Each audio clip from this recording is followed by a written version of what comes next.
Good evening, and welcome to the 8th annual James M. and Margaret H. Costan Lecture in Early Christianity.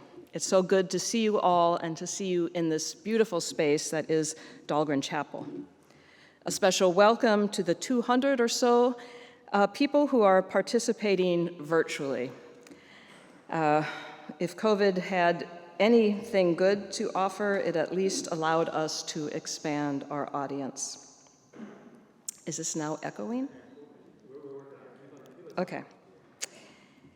This lectureship was established with three main objectives in mind: to honor leading scholars and to celebrate their contribution to the field, to fund an annual public lecture on early Christianity that brings together the academy, the general public, and various religious communities, and finally, to support both the study and the teaching of early Christian literature, history, and practice. On behalf of the university, Georgetown College, and the Department of Theology and Religious Studies, I want to thank Jay and Margaret Costan for their generous gift to Georgetown and for their ongoing personal support to this really three-day event. Unfortunately, Margaret has tested positive for COVID. Thank goodness her symptoms are mild, but following health protocol, the Costans cannot attend in person, so they are among our virtual guests. Please join me in thanking them for their gift.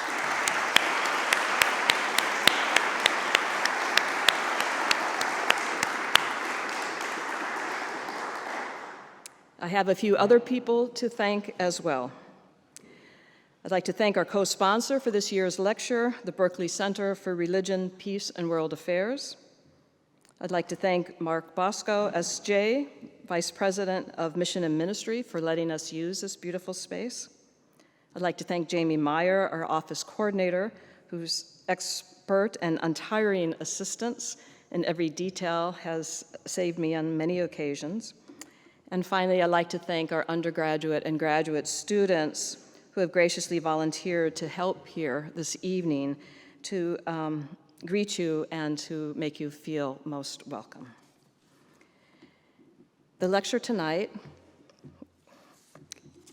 is dedicated to the memory of our dear friend and colleague, John O'Malley, S.J., who passed away on September 11th. And we all miss him terribly. I think for some of us, the last time we saw him alive was here in this chapel, and actually Jim Keenan was one of the panelists to celebrate John's autobiography.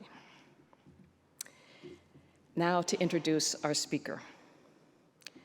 James Keenan of the Society of Jesus has been on the faculty at Boston College for almost 20 years and is currently the Canisius Professor of Theology, the Director of the Jesuit Institute, and Vice Provost for Global Engagement there. He received his education at Fordham University, Weston School of Theology, and the Gregorian in Rome. He has authored 15 books and edited 8 on topics ranging from the goodness and rightness in Thomas Aquinas, to the context of casuistry, to Catholic ethicists on HIV/AIDS prevention, to works of mercy, to Paul and virtue ethics, and to university ethics, just to name a few. His influence in the field goes beyond even these publications. For 20 years, he was the chief editor of the highly influential Georgetown University Press series, Moral Traditions, as well as the founding editor of another series, Boston College Church 21. Like any excellent ethicist, Christian ethicist, he mines the deep history of the theological, moral, and spiritual Christian tradition as he brings that to bear on some of the most pressing moral challenges of our time.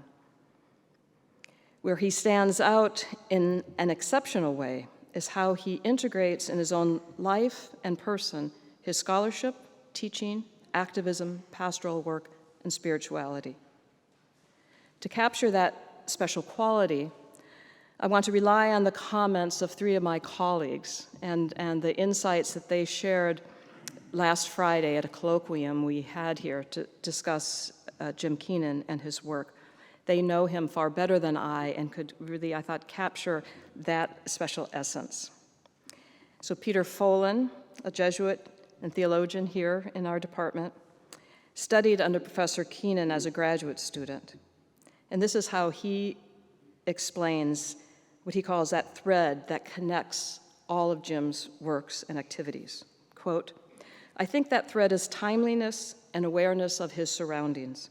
He began publishing on HIV/AIDS in the 90s at the latest.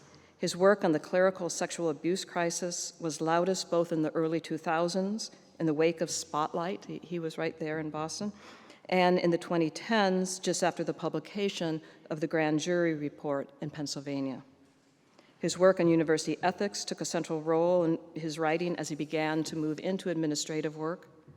And even the topic of his lecture tonight is timely, as some voices in the Catholic community seem eager to embrace legalism in a variety of forms. Keenan's reminder that at least one tradition that seemed to be driven by legalism was, in fact, far more capacious than previously thought," unquote. Another colleague, Carrie Danner, who as a Catholic ethicist herself has worked alongside Jim, emphasizes Jim's virtue of solidarity as he works so hard to enact Catholic moral principles in its institutions. She attributes this to his Ignatian imagination, which she describes in this way: his ability to interrogate and understand the history of the tradition, as well as interrogate himself and systems in which he works and from which he benefits, is rare and refreshing. He again and again uses his power and stature in the field to make room for others and care for the vulnerable as the gospel demands. All of his published works point to an unflinching ability to look inward and around and bring the tradition to bear in all aspects of life," unquote. And finally, I'd like to quote yet another colleague, John Crowley Buck, Catholic ethicist, whom we are so fortunate to have here at Georgetown, as we are Carrie and Peter. And he says this of his experience as an undergraduate student who took courses from Jim Keenan. Quote, "I first met Jim as an undergraduate when I took his Ethics of HIV/AIDS course. The course was one of my first introductions to the varied and diverse ways the work of theological ethics could be undertaken and explored. Jim's commitment not only to the work of ethical reflection, but to the work of fostering a spirit of hospitality and care with and among his students marked my intellectual and spiritual approach. Jim not only cared about the subject matter under discussion, he cared about the subjects of the subject matter.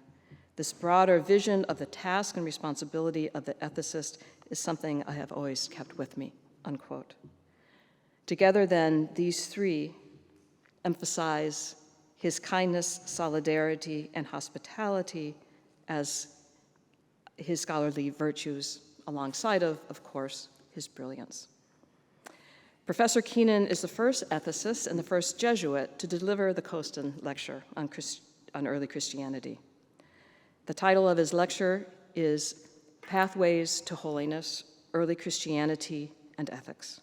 As I understand it, it is based on his most recent book, A History of Catholic Theological Ethics, which you can purchase after the talk as you're enjoying some wine and cheese.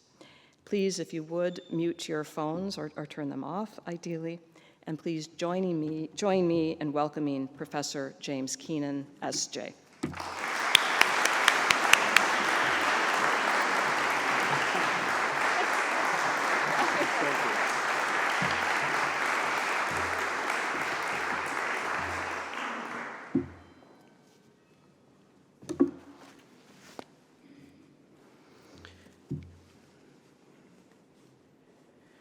So the talk is about 42 minutes. Julia's had me clock it. So thank you, Julia. And the accent is a New Yorker having lived 25 years in Boston. So I always have people looking at one another going, New York, no. Boston, Brooklyn, no. So it's Brooklyn and Boston. Here we go. My thesis is this: the moral tradition developed from its inception, pathways to holiness, embodied pathways that were collective, merciful, hospitable, exemplary, and grace-filled. My mentor, the Jesuit Joseph Fuchs, noted that innovation marked the agenda of most Roman Catholic moral theologians from the 1940s through to the end of the century. The innovation was, for the most part, to take moral theology out of the isolating framework of the moral manuals in which it functioned from the end of the 16th century until the mid-20th century. These manuals were attempts to outline what actions were sinful or evil. The manualists, as they were called, distinguished themselves from those writing about pursuing the good. Those authors wrote about growing in perfection or in the ascetical life. In a manner of speaking, from the 16th to the 20th centuries, moral theologians and ascetical theologians split the first principle of the natural law into two. The moral theologians took to avoid evil, and the ascetical theologians to pursue the good. In the church, minimally, all Catholics were called to avoid evil, to be saved. The pursuit of the good was optional. This is a constant complaint, for instance, if you see anybody writing, the reformers writing in the 40s. They lament the low standard, the low bar in Catholicism, all about the avoidance of sin. We see this singular emphasis on the moral life as exclusively being about avoiding sin in the first Roman Catholic moral manual in English that appeared in 1908, a manual of moral theology by the English Jesuit Thomas Slater. In its preface, Slater acknowledges that moral theology's exclusive preoccupation is with sin. By focusing on sin, he affirms that there is no need for moral theology to engage ascetical theology. He writes in the preface, "Moral theology is the product of centuries of labor bestowed by able and holy men on the practical problems of Christian ethics. Here, however, we must ask the reader to bear in mind that the manuals of moral theology are technical works intended to help the confessor and the parish priest in the discharge of their duties. They are as technical as the textbooks of the lawyer and the doctor. They are not intended for edification, nor do they hold up a high ideal of Christian perfection for the imitation of the faithful. They deal with what is of obligation under pain of sin. They are books of moral pathology. They are necessary for the Catholic priest to enable him to administer the sacrament of penance and to fulfill their duties." Slater notes the very abundant literature of ascetical theology, but then adds that, quote, "moral theology proposes to itself the much humbler but still necessary task of defining what is right and what is wrong in all the practical relations of the Christian life. The first step on the right road to conduct is to avoid evil." From the 1930s through the 1960s, several reforming theologians attempt to change the foundations of contemporary moral theology. One of them takes a historical approach, Dom Odon Lotan, who studies scholastic theology from the 12th to the 16th century. Rather than staying fixed in the manualist, demarcated territory of the sinful action that went from the late 16th to the 20th century, Lotan is looking at the 4 centuries before that. And he produces 8 enormous volumes that thematically treat the scholastic positions on the nature of moral agency, moral virtue, and moral theology. He aims to show that for the centuries before the manualists, the scholastics urged Christians to avoid evil precisely so as to pursue the good. Moreover, as opposed to the manualists who highlighted the importance of a moral teaching being historically continuous, whence the phrase, "as we have always taught," Lotan found that the scholastic theologians were more interested in persons than actions, in debate than universal agreement, and in historical development rather than long-standing consistency. Later, Lotan applied these insights to his own contemporary moral theology and proposed in 2 works the well-ordered agent capable of growth, not primarily by avoiding sins, but by pursuing moral virtues. As opposed to the manualist, the scholastic situated moral theology within the broader context of theology itself. Lotan's work was subsequently complemented by the Jesuit Gerard Gilman, who proposed in The Primacy of Charity, a spirituality-based ethics founded on charity, the virtue by which we are in union with God and called to love God, self, and neighbor. Gilman went from charity, the form of the virtues, to the virtuous life, providing a deeper and more dynamic understanding of the moral truth that the agent pursues. By reestablishing the primacy of charity, whereby moral subjects discover within themselves their primary identity of being children of God, Gilman developed an anthropology that moved from the depths of the human person into expression in virtuous dispositions and actions. Additionally, 2 very different scholars presented historical investigations of other portions of the Roman Catholic moral tradition. Judge John T. Noonan Jr. studied the development of moral teaching on a variety of very specific topics, from abortion and contraception to divorce and usury. Louis Verrecke wrote about moral theologians from the 15th to the late 16th century to highlight the enormously productive period known as casuistry that succeeded scholasticism and preceded the manualist. Together, these writers gave us penetrating studies of particular issues and their methods, but neither presented a comprehensive study of the influences that shaped the entire moral tradition. In 1987, the English Jesuit Jack Morney, in his The Making of Moral Theology, a study of the Roman Catholic tradition, did just that.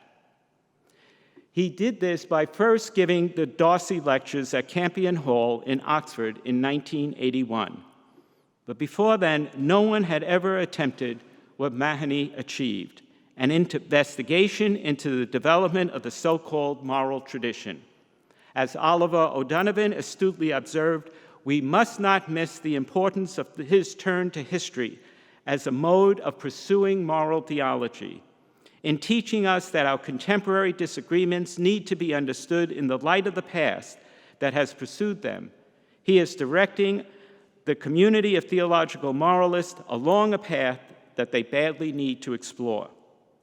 In 8 chapters, Mahony first named and examined 6 major forces that constituted the moral tradition: the auricular confession, the legacy of Augustine, the distinction between nature and supernature, magisterial authority, subjectivity, and the language of law.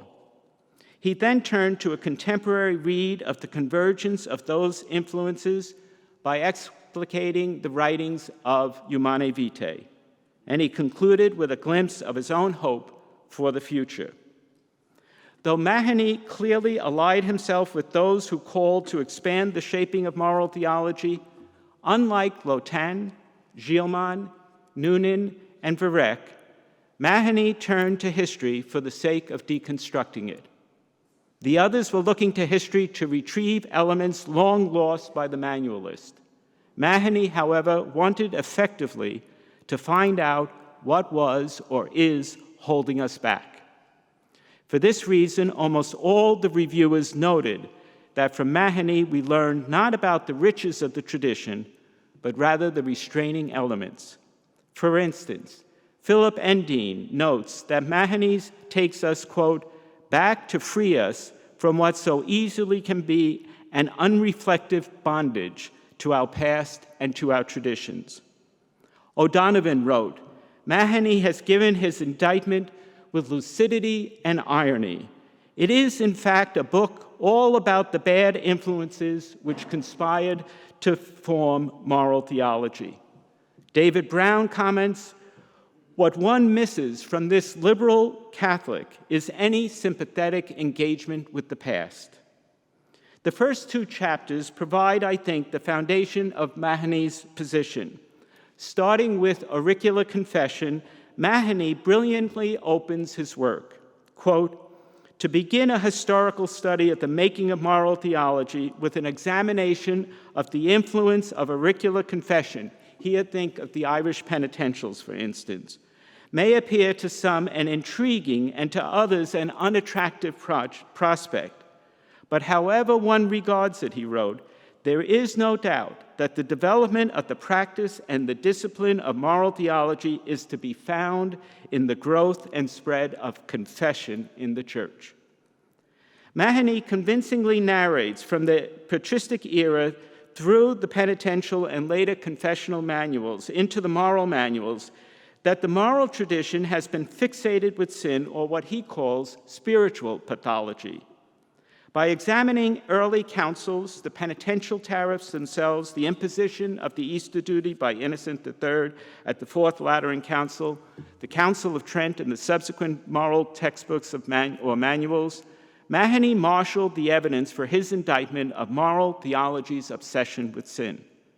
Whereas many moral theologians criticized the manualist era for its emphasis on sin, Mahony blasts the entire tradition that singularly focused on man in his moral vulnerability. He writes, quote, "The pessimistic anthropology from which it started, and which served inevitably to confirm and reinforce itself, particularly when the subject was pursued in growing isolation from the rest of theology and developed as a spiritual arm of the Church's legal system, drove moral theology to concern itself almost exclusively with the darker and insubordinate side of human existence. He called this miasma of sin not only distasteful, but profoundly disquieting." Mahony argues that aside from the scholastics, the Catholic moral tradition has never really been interested in other than the first half of the first principle of the natural law. With singular concern for avoiding evil, the tradition has not looked to what it means to be a disciple of Christ or to be led by his Spirit. Rather, it has looked solely at the person as spiritually sick and wounded whose sins need to be confessed. Astutely, Mahony noted that because it remained for centuries with such an exclusive focus on sin, it could never ironically appreciate the actual nature of sin. Sin became subdued by the penitential, confessional, and moral manuals. It was compartmentalized into discrete, manageable categories, which profiled sin in legal and individualistic terms. Theologians over centuries, Mahony says, domesticated and trivialized sin, and did little to engender and foster a healthy respect for real sin. His second chapter follows as very much the lead of the first. Because his implicit aim was to liberate moral theology from bondage, he chose not to praise Augustine, but to break the hold of, quote, the troubled person of St. Augustine on moral theology. Mahony's target was not Augustine in general, but, quote, his moral teaching. It is there that the darkness and the somber pessimism are most in evidence, and it must be said at their most dogmatic and devastating. He examines Augustine's teachings on grace specifically in the claim that God does not command the impossible, and on sexual morality. For Augustine, Mahony writes, grace is almost exclusively isolated in the will of the human. Augustine, he says, leaves us to the implicit presupposition that all that is needed in the face of moral dilemma and challenge is sufficient effort. Mahony's argument against Augustine here is twofold. Augustine reduces moral dilemma to no more than a challenge to the will, and thereby leaves the Christian with the belief that all challenges are surmountable. Mahony believes Augustine's claim lacks a sense of reality. Then Mahony critiques Augustine's view that sexuality was exercised either for lust or for children. That's his writing. For Mahony, Augustine grossly limits the range of sexuality and in many ways frames it according to his own introspective makeup, which is nowhere more in evidence than in his view of women. Mahony writes, he could not for the life of him think of any reason why woman should have been given to man than for the procreation of children, as the soil is a help for the seed. Mahony's argument is not solely with Augustine, but also with the way the tradition has embraced uncritically his influence. The narrow and at times dualistic world of Augustine becomes the foundation of much contemporary moral teaching, leaving us with a legacy, he argues, that inhibits a full and adequate ability to provide moral guidance. Indeed, the negative anthropological vision of Augustine accompanies a pathetic obsession with sin, and as Mahony notes while quoting The City of God, it is no wonder that for Augustine, our righteousness in this life consists in the forgiveness of sins rather than in the perfection of virtues. Mahony's work became the foundational text for the Reformers, at least in terms of understanding history, and it gave us what we were lacking, an understanding and a critique of the moral tradition. Still, we need to know not only what from the tradition we should avoid, but as Lotan, Gilman, Noonan, and Berkley showed us, what we can retrieve. That is what I intended to accomplish with my new book, A History of Catholic Theological Ethics. Mahony's Making of Moral Theology came out in 1987, the year I finished my dissertation. In 2004, I was invited by the editors of the Oxford Handbook of Theological Ethics to contribute to a section entitled Books that Gave Shape to the Field.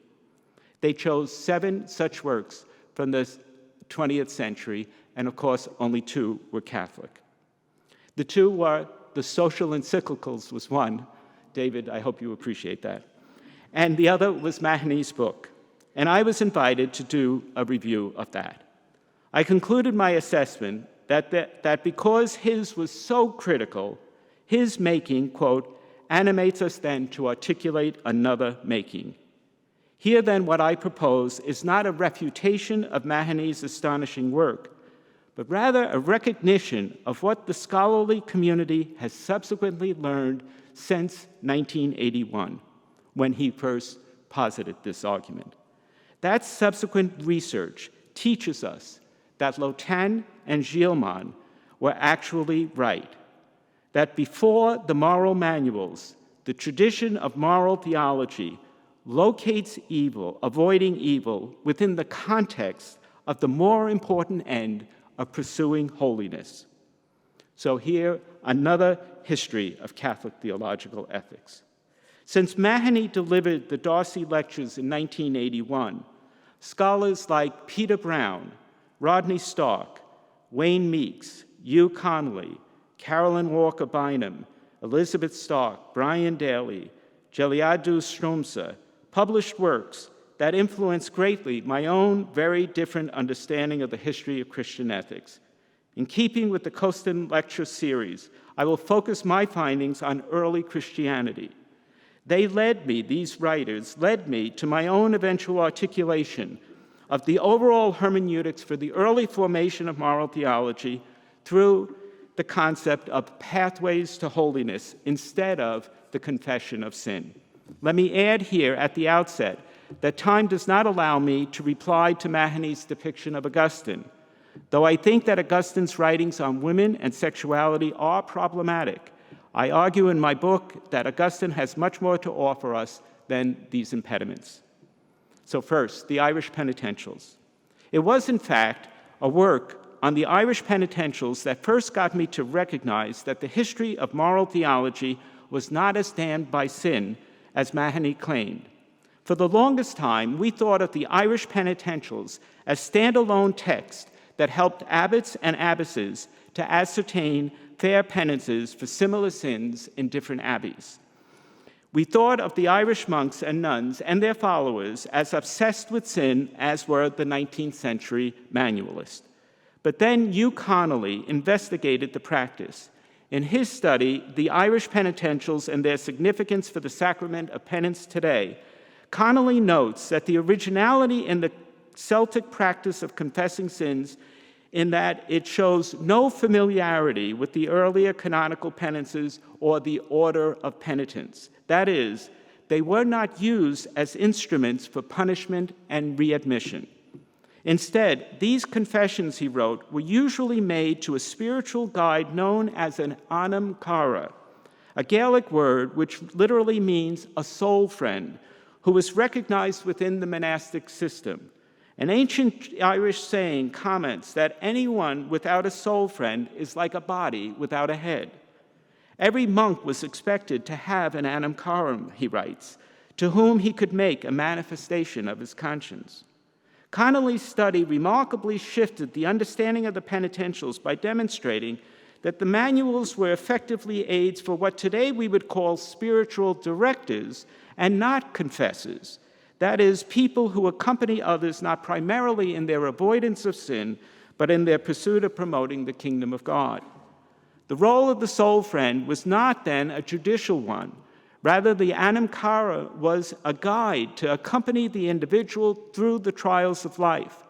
The encounter between the soul friend and the individual aimed at a dialogue that was, quote, neither contractual nor constraining, but which bore testimony instead to a God who is always willing to forgive. The dialogue was therefore a healing one. For this reason, the anam cara was to be hospitable, welcoming the weary nun or monk on her or his journeys.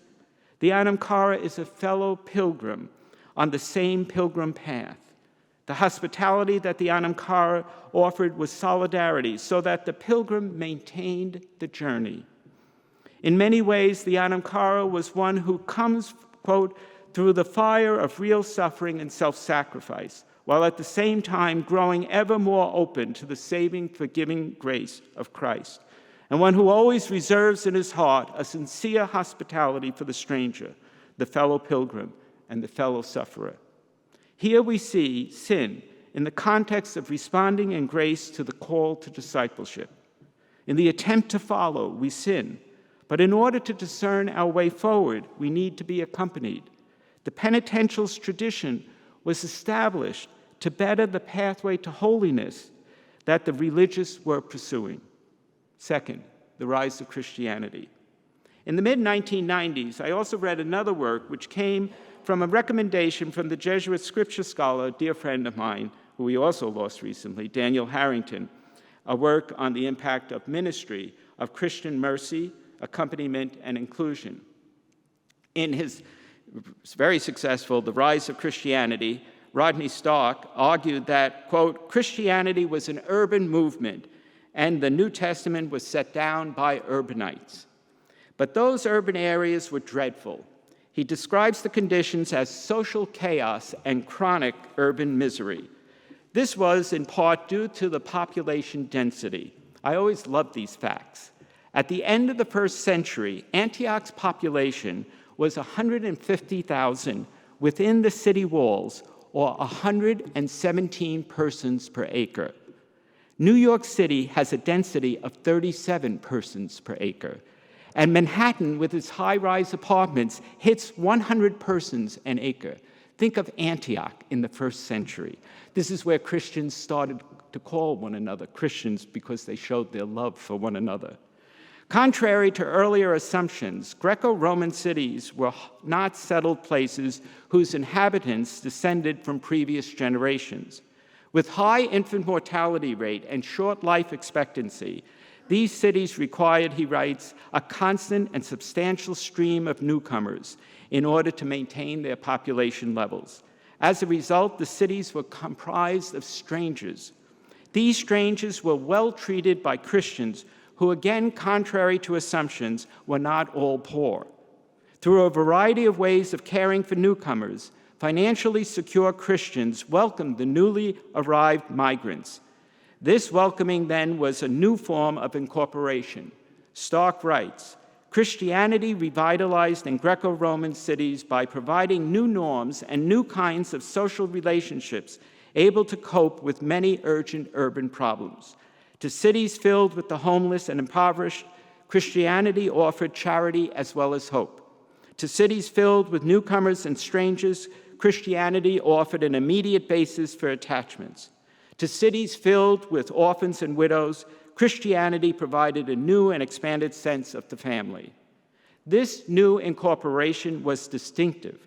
Certainly, ethical demands had been imposed by the gods of the pagan religions, but these demands were substantively ritual, as in bringing food and other gifts for the gods. They were not, generally speaking, neighbor-directed. And while pagan Romans knew generosity, that generosity did not stem from any divine command, but rather simply from a person's own personal inclination. Unlike them, the Christians acknowledged that they were commanded to love their neighbor. Thus, the newly arrived migrants were interested not only in the Christians, but even more in their God who gave such commands. Stark concluded, this was the moral climate in which Christianity taught that mercy is one of the main virtues, that a merciful God requires humans to be merciful. Moreover, the corollary that because God loves humanity, Christians may not please God unless they love one another was entirely new. Perhaps even more revolutionary was the principle that Christian love and charity must extend beyond the boundaries of family and tribe, that it must extend to, quote, as Paul says in 1 Corinthians 1, all those who in every place call on the name of our Lord Jesus Christ. This was, Stark writes, revolutionary stuff. Indeed, it was the cultural basis for the revitalization of a Roman world groaning under a host of miseries. Third, hospitality for the Christian family. Stark's claims were effectively developed by others. In Through the Eye of a Needle, a previous Costan lecturer, Peter Brown, helped us to see that the practice of hospitality produced an appreciation for the poor as one's sibling. Brown turned to Ambrose to substantiate his claim, noting that Ambrose insisted, quote, that giving to the poor should be based upon a strong sense of solidarity. Ambrose, quote, did not wish the poor to be seen only as charged outsiders sent by God to haunt the conscience of the rich. Brown writes, for this reason, Ambrose went out of his way to make sure Christians did not see almsgiving as some sort of from on high gesture. Rather, they were encouraged to see it as a gracious repayment to their fellow humans of an ancient debt. Brown added, the intervention of a preacher such as Ambrose toward the end of the 4th century showed that the poor could no longer be spoken of only as others, as beggars to whom Christians should reach out across the chasm that divided the poor and the rich. They were also brothers and sisters, members of the Christian community who could also claim justice and protection. Thus, collections and hospitable practices were not only provided by the wealthy. As Paul instructs in 1 Corinthians, on the first day of each week, let each of you set something aside privately, storing up what each one can, if he has prospered. The practices of hospitality, as well as the raising of funds for the missionaries, for those with any income. These practices became then institutionalized. Christians had collections, were prepared for the newly arrived, hosted them in the name of the bishop, and recognized them as siblings. Moreover, unlike others whose religious practices were always confined to sacred occasions and rituals, the Christian practices were ordinary, constant, and integral to their own self-identity. Wayne Meeks also argued similarly that these practices were highly communal, yet effectively institutionalized. In his landmark work, The Origins of Christian Morality, the First 2 Centuries, he made an extraordinarily broad claim about the aim of the New Testament in its relationship to moral truth. He writes, almost without exception, the documents that eventually became the New Testament and most of the other surviving documents from the same period of Christian beginnings are concerned with the way converts to the movement ought to behave. These documents, he adds, are addressed not to individuals, but to communities, and they have among their primary aims the maintenance and growth of these communities. That growth is dependent on one insight, that the formation of a Christian moral order that would lead to the upbuilding of the community. He added a phrase that has been repeated by ethicists time and again. Making morals means making community. Making morals means making community. This is an extraordinarily important claim. Our happiness depends on this upright communal behavior. If we are not ethical together, this is why we're shamed when our church sins. If we are not ethical together, we are not able to connect as a people of God, nor will we be able to share and live the good news. A focus on mercy and hospitality, not sin obsession, is the trademark of early Christianity. Their moral lives were clearly at the service of others whom they identified as siblings. Fourth, dominical observance, or why are we required to go to Mass on Sundays?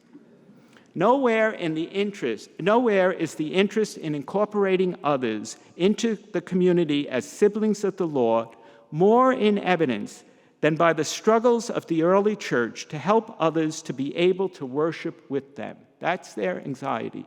How can they get others to worship with them? When we turn to the history of Sunday or dominical observance, as it was known, we find that the long-standing effort to include others into the solidarity of the Eucharistic celebration, in which the breaking of the bread is at once the means and the promise of a community becoming one. We need to recognize that the early church did not prescribe a day of rest or Sabbath. On the contrary, like the frequent instances with which Jesus broke the Sabbath ban on work, early Christians seem similarly to be a busy lot, not resting in any noticeable way on any Sabbath. Paul, for instance, often refers to his own rejection of laziness and his acceptance of work. The general tendency of early Christians was to work 7 days a week. In his foundational work on the development of dominical observance, the Redemptorist Louis Verrecke noted that from the very beginning, the early church came together on the first day of the week to celebrate the supper of the Lord. They chose to worship on Sunday because it was the day that Christ rose from the dead. On that day, the new creation began, which Christians gathered for the supper of the Lord. Here then, they simply celebrated Eucharist on Sunday without any law, neither a law to rest nor a law to worship. Verrecke tells us, in the first 3 centuries, there is no law banning work. Whatever exhortations are solely focused on Sunday and the celebration of the Eucharist. In 321, however, the emperor, Constantine, prescribes Sunday as a day of rest and prohibits judges, professionals, and soldiers from doing public work. Still, he permitted personal as well as agricultural work. Eusebius translates the edict as giving Christian soldiers and civil servants time off and therein freedom to join the Christian community. Later, in the end of the 4th century, apocryphal texts from Syria and Alexandria contain, quote, orders of the Lord to give rest to slaves and to those oppressed by work, so that again, like Constantine's soldiers and civil servants, these too may participate in the Eucharist and receive religious instruction. In other words, the ban on certain forms of work was to liberate those who were doing this work so that they could participate in the Eucharist. At the Council of Orleans in 538, the first ban on Sunday work appears. It is a ban on any hard labor that would keep anyone from receiving religious instruction at the Eucharistic celebration. In effect, the poor, like the soldiers and slaves earlier, were freed to worship, and the weight of the law was borne by the masters of the poor who had to release them from their labor. Later, Martin of Braga used for the first time the term servile work to designate the work of serfs as prohibited by the Sunday observance. I remember when I was a kid, we were told that this was servile work and therefore we couldn't do it on Sunday. I never knew that it meant that the work serfs did rather than people in the household. Here again, the work ban is to lift their impediments, to let them go free for a moment to worship at the Eucharist. Finally, Charles the Great, in his great admonitions, ruled that, with the exception of produce providers, soldiers in active war, and those burying the dead, that no worker should labor on Sunday. The Dominical observance laws were designed to free those who had not the freedom to participate in the Eucharist. They are brought into to the Eucharist to receive the body of Christ, the gospel, and to enter the community of believers and worshipers. Fifth, the centrality of mercy.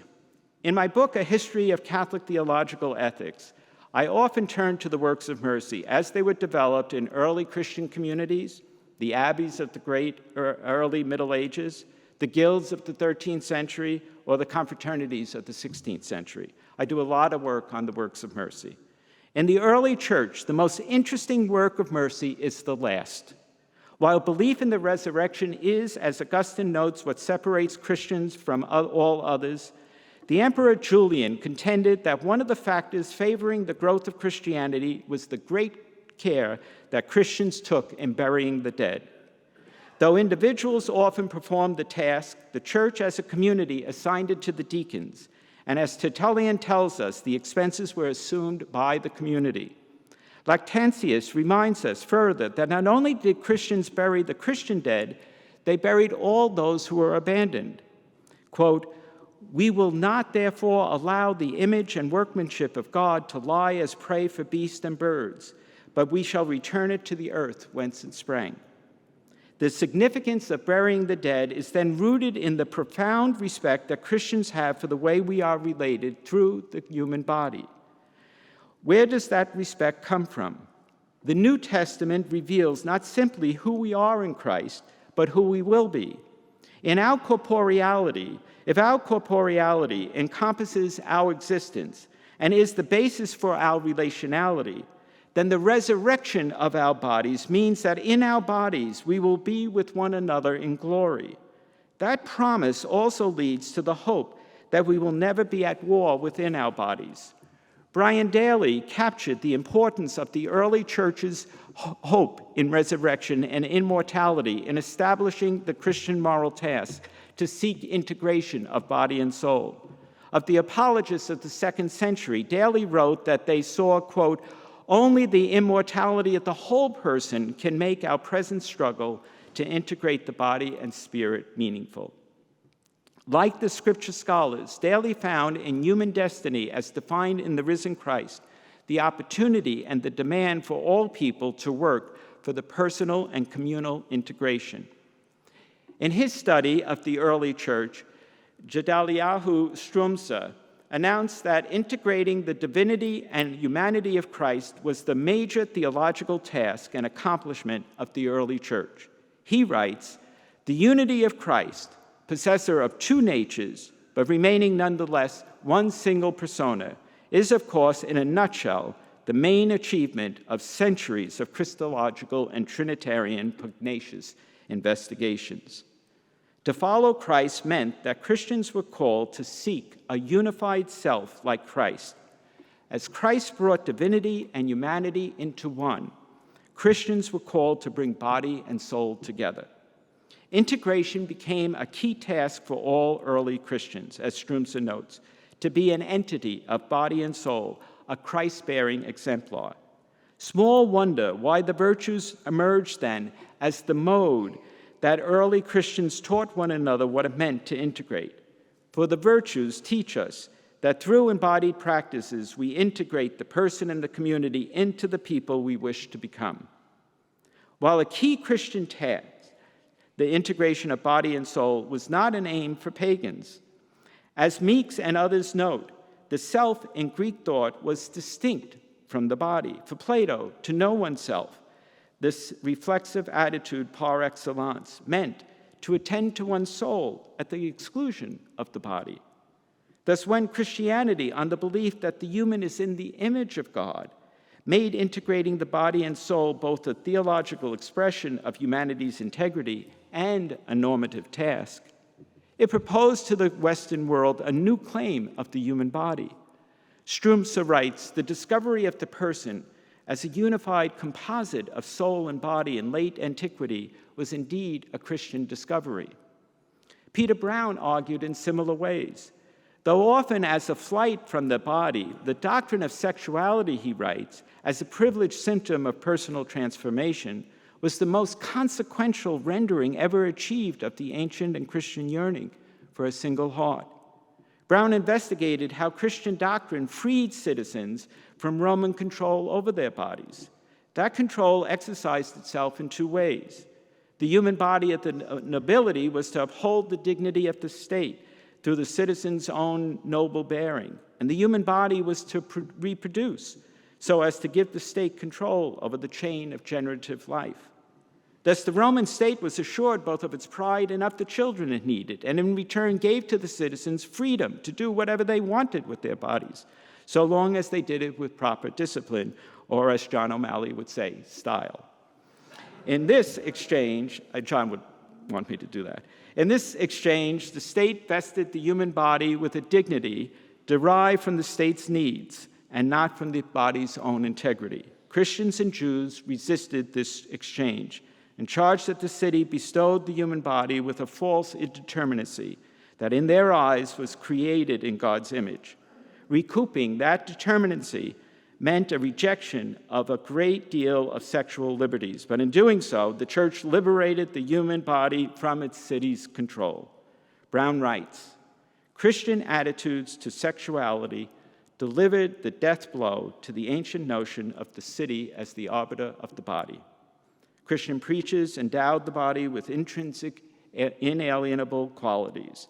It was no longer a neutral, indeterminate outcrop of the natural world whose use and very right to exist was subject to predominantly civic considerations of status and utility.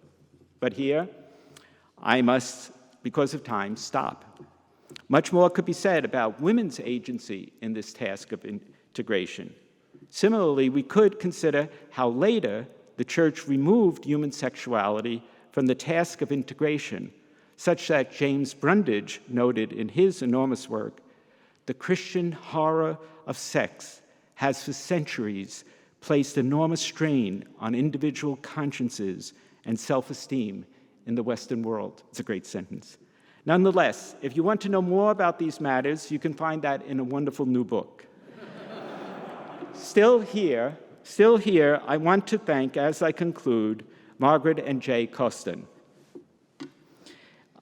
Professor Julia Lamb, and the entire Georgetown community for this occasion to help me further argue that the moral tradition developed from its inception pathways to holiness, embodied pathways that were collective, merciful, hospitable, inclusive, exemplary, and grace-filled. Yes, they confessed their sins, but they did so not as much out of fear of damnation, but out of an embodied love to become more like the one they followed, who called them into the field of service. Thank you.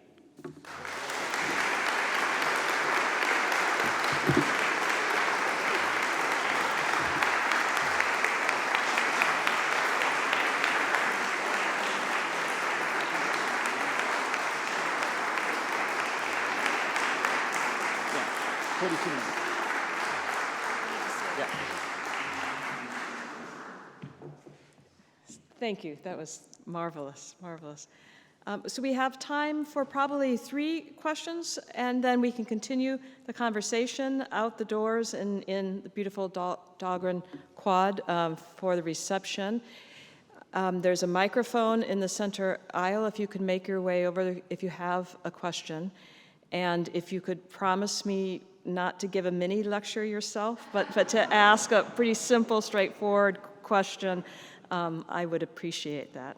The microphone is there. Thank you, Jim. Thank you very much. One of the themes that was in part of your earlier lecture was, I think, the connection between self-understanding or my identity as a Christian, this is what Christians do, and the moral life. And if you just say something more about the role of my self-understanding as a Christian and how that gives rise to certain behaviors. Does that make sense? Right. Yeah, okay. So like vocation. Yeah. Yeah, good. So, I mean, that's what Wayne Meeks is trying to do in his book. He's trying to say that the early scriptural text existed so that converts would know how to behave. but they also would have an identity which they could develop. So this notion of integrating body and soul was something that a Christian needed to do. And they had to have imagination. They had to have imagination with how were they going to receive those who were poor. How were they supposed to help people who were poor actually feel that they were siblings and not the object of some gift? They had to work out all sorts of different ways of trying to be like Christ. They used the works of, we know that they used the works of mercy very early in the church. The works of mercy is the way early Christians proceeded. They visited prisoners because many of the prisoners were apostles. You know, Christ was in prison. Peter was in prison. Paul was in prison. They were all in prison. They're going to visit them in prison. And they see in the works of mercy a way that they're called to be, accompany the prisoner. They're going to offer shelter to the homeless. They're going to be looking for ways of giving food to those who are hungry. So they saw in the works of mercy these pathways, what I call pathways to holiness, that they could somehow answer the call of what Christ wanted from them. And they felt that there was a way that they could understand what Christ wanted from them. And this is why, say, Peter Brown does all this work on Ambrose, saying that this was not individually, this was collectively. People understood themselves as belonging to a community, and the community had to do it in the name of the bishop. So, I mean, there's agency in these communities that we need to see. And these communities were really innovative. I do a lot of work on history, you know, and I'm you know, like my favorite period is the 16th century. I love it because there's a lot of casuistry and a lot of confraternities. And some people study the confraternities, but never the casuistry, and some people study the casuistry and never the confraternities. But these fed one another. People figured out who they were in the confraternities, and through casuistry, they figured out how they could go forward. These two things come together. The self-understanding of the early Christian in community gives them a way that they have to try to figure out how to proceed. The confraternities, for instance, they're fabulous. You know, we tend to think we're the great open-minded people. We're dull as dirt compared to the 16th century. My favorite confraternity is the Confraternity del Divino Amore. They opened hospitals for people with syphilis. They started in 1497 in Italy. They're still standing now, 500 years later, the 14 different major hospitals that were built all throughout Italy alone, France and Spain, they all have their confraternities to take care of the syphilitic, because the syphilitic was filled with shame, abandoned by family and abandoned by healthcare facilities, and they built these enormous hospitals as an instance of that. There was the confraternity of the penitential Magdalens, who were sex workers, who eventually, they became the heads of these confraternities after they had been welcomed into it. This is the way we can understand solidarity, that in the ministry that communities formed in order to take care of sex workers who were impoverished, they brought them into a community, allowed them to develop, to be nurtured, to be sustained, and to enter into the Christian identity, and then to take over the confraternity itself. If you go to the Roman College, which is the foundation of the Gregorian University, you stand on the steps, you look to the right, you will see one building. It's the Confraternity of Mary Magdalene. It's a confraternity that was there when the Gregorian is being built, and it's where the confraternity was of welcoming sex workers. You know, we think we're innovative. They were innovative. And people are innovative precisely for your question. What does Christ want from us? And that's what I'm trying to say, is that from the early church, this is the question that's always being asked. And yet, you know, we've been reading for 40 years the fact that we were obsessed with sin. I haven't mentioned the word at all in my reply. It's because, as a matter of fact, people were trying to figure out what Christ wanted of them as a group. Thank you very much for an exciting lecture. My question had to do with what you were saying and the practice of confession today in most parishes. As you know, they come in, rattle a list of sins, and the priest give very generic counsels and then impose maybe 3 Hail Marys, 10 Right. Hail Marys. How does this current practice of the confession respond to what you were saying about confessions as a path to holiness. Yeah, right. I think what our confession is still an aftermath of the manualist. Even our imagination of history is infected by the 4 centuries of the manualist.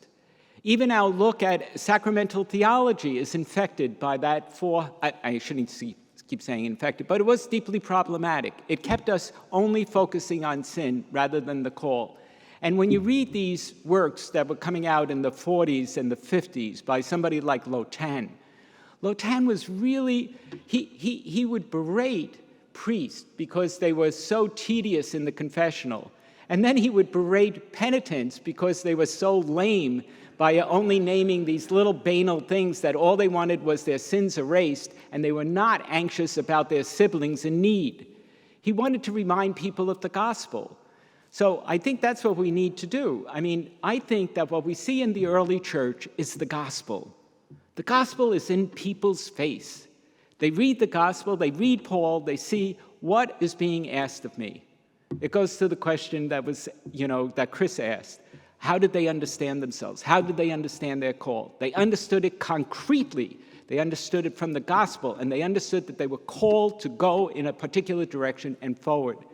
About 4 months ago, I got invited to a conference in Rome. Antonio was there. We went to Rome. It was on Amoris Laetitia, this wonderful document that our bishops have done nothing with in this country. We're shameful. But here we have an invitation for our clergy to accompany people who are searching to get married, to develop families, and the rest. And instead of giving them laws, we're giving them ministry. This is what's being designed. A whole new way of imagining the church, that we're called to be followers of Christ, who animated communities so that they would bring to the kingdom of God these new people who are looking for some sort of accompaniment. And so we're sitting there, and we were about, I'd say, 100 ethicists from all around the world. And each of us have written at least 5 or 6 essays on this topic, because our brother bishops don't do anything on this, but maybe 10% of them. But the majority are being done by moralists. Why? Because we need to offer what I think Francis is offering us, a new way of proceeding. So at the end of this, we all go to meet the Pope. And the Pope was sitting there. He was in the wheelchair and everything else. He was kind of looked in rough shape. And he kept saying the same phrase all along. You cannot go backward. You have to go forward. Go forward. Don't go backward. I keep saying, don't go backward. Go forward. He did this for a while, but he did it with vigor. And I think that that's really critical. The gospel calls us to follow in the footsteps of Christ. Aquinas used to say that to stand on the way of the Lord is to move backwards. On the way of the Lord, you have to move forward. If you don't, you're not responding to Christ. And when you're talking about avoiding evil, you're not doing anything but trying to prevent rather than to respond. We need a new model of proceeding. That's why I try to do a history, because I'm interested in showing that, as a matter of fact, other centuries of Christians have figured out how to go forward. We haven't yet. In part, I think, because our bishops have not yet awakened to the papacy of Pope Francis. Is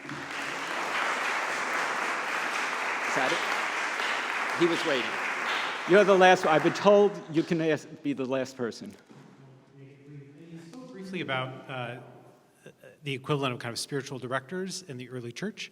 Could you reflect on how early Christians might have confessed sins less as a sacramental act, but perhaps more as an act of social building or an act of fraternity, as you were speaking in your first response? Yeah, that's a great question, and I don't know anything on that, because if you read the Irish penitentials, you do see that the dialogue seems to be between the one person and the monk or the nun who's doing penance. But what Connolly is trying to say is that they go into this personal look to look at themselves individually as to whether or not they're able to go forward in doing the ministry. What he doesn't show us is, did they actually see themselves as doing a ministry? And now I'm only talking about the Irish penitentials. I'm not talking about anything but that. All around, the abbeys themselves, the monasteries themselves, are creating all sorts of different ways of supporting the community outside their walls. We know that they're doing all sorts of community service. But if you look at the Irish penitentials, and this is what happened with Mahony, you really only see solitary sins against the 7 deadly sins. What you don't see is how the practice occurred. And that was by a companionship with an anam cara, who is actually hearing these sins so as to help you get more integrated in body and soul to do the work of discipleship. So that's what Connolly gives us, is what was the practice, what was the context, rather than saying that he found, by the way, other texts. Thank you.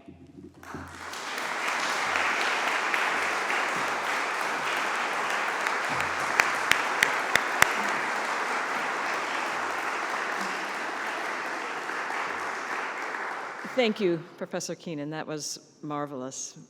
Thank you so much, and thank you again to Jay and Margaret. We miss you. Please, let's continue the conversation through the doors in Dahlgren Quad. Food and drink and further conversation awaits. Thank you so much for coming.